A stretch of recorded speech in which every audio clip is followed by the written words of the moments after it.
Hello, Pun Against It learners. It is W4, personalization period, and we're going to work on our ILPs today. So let's talk about the three major things that you have to do today. So let's just a quick reminder right up there that you need three basic things to graduate from Pun Against High School. The Passion Project, that's at the very end. 22 course credits, you work on those every day. And then, of course, the P3 portfolio, that includes the ILP. So today is about using the ILP to help prepare you to select next year's courses, which, of course, relates to the course credits. So the goal is that next week, you're going to be selecting next year's courses. Today, we're going to use the ILP to help make some more informed decisions. So that's the theme. Make informed course selections with a little bit of research and reflection. Don't just choose random courses. Let's get some information first, people. All right. So what are you going to do? Little plug. We're going to look at our new website.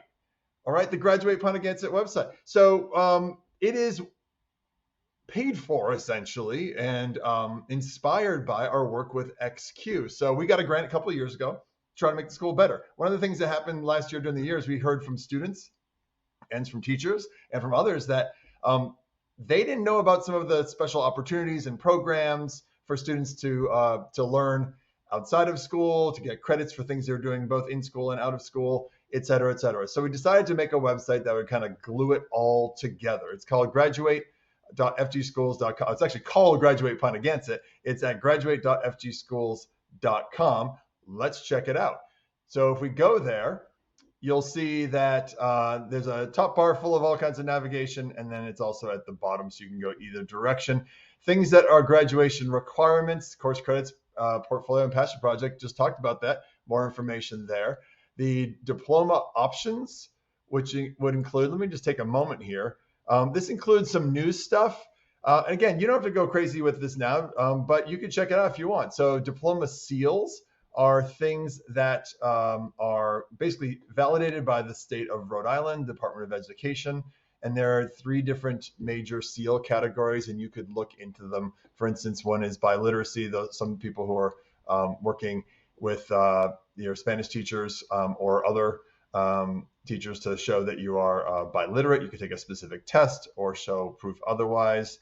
You can look at some of these other seals as well. So I'm not going to spend too much time on it, but you can get essentially outside validation that says, yeah, you know stuff and you know how to do stuff.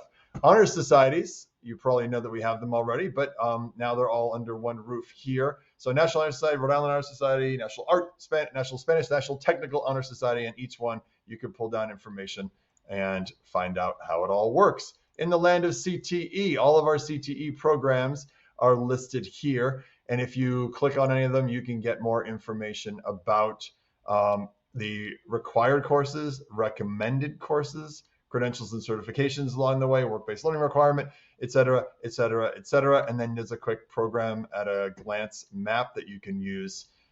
Again, if you're in a pathway, this might help you to figure out what courses to take next. And if you're not in a pathway but think about joining one, take a look.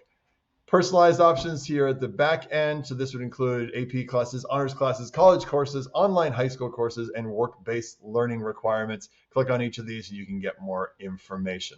So this is obviously a website. It's got a ton of information. You also want to make sure you're talking to humans as you're doing this as well. Let's see if we can make that big again. Nice. So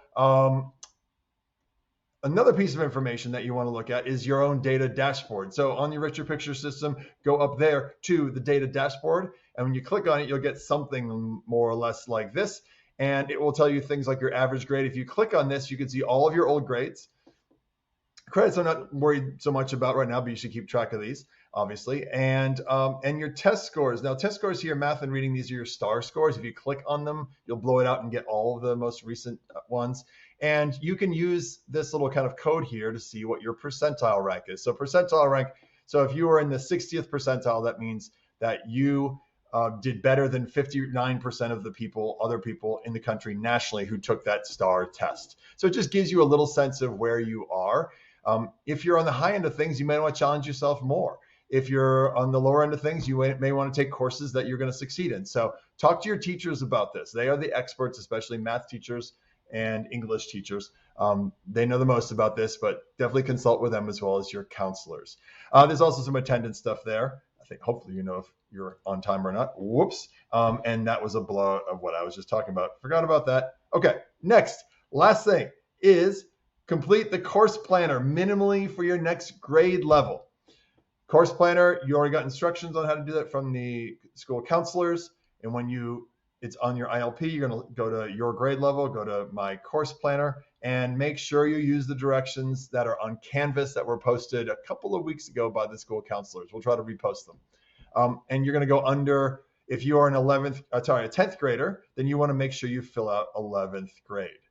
Okay. If you're an 11th grader, you would fill out 12th grade. You get the idea. You can fill out more than that if you want to like really plan it out, but just filling out one more year is huge. And we ask you to do this because it's the right thing to do for you. It will help. All of this will help you set up for when you have a chance to select your courses next week. And because it's a regulation, we have to do this. So we're going to make sure it's done. All right. So formal course selection, again, begins next week in English classes. Please make sure you get all of these things done, especially the super formal one here at the end. And again, when you take your courses, when you select your courses next week, you're going to be doing it in Aspen.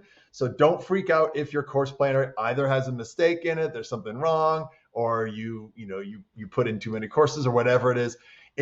Think of it as like just a sketchbook, right? You're just sketching out your ideas. It's not a formal kind of application or something. You're going to formally select your courses next week. So again, if anything goes wrong, don't worry about it, but feel free to email me or Mrs. Lloyd, the Digital Portfolio P3 co-coordinators. And of course, make it a sparkling day, Pontiac.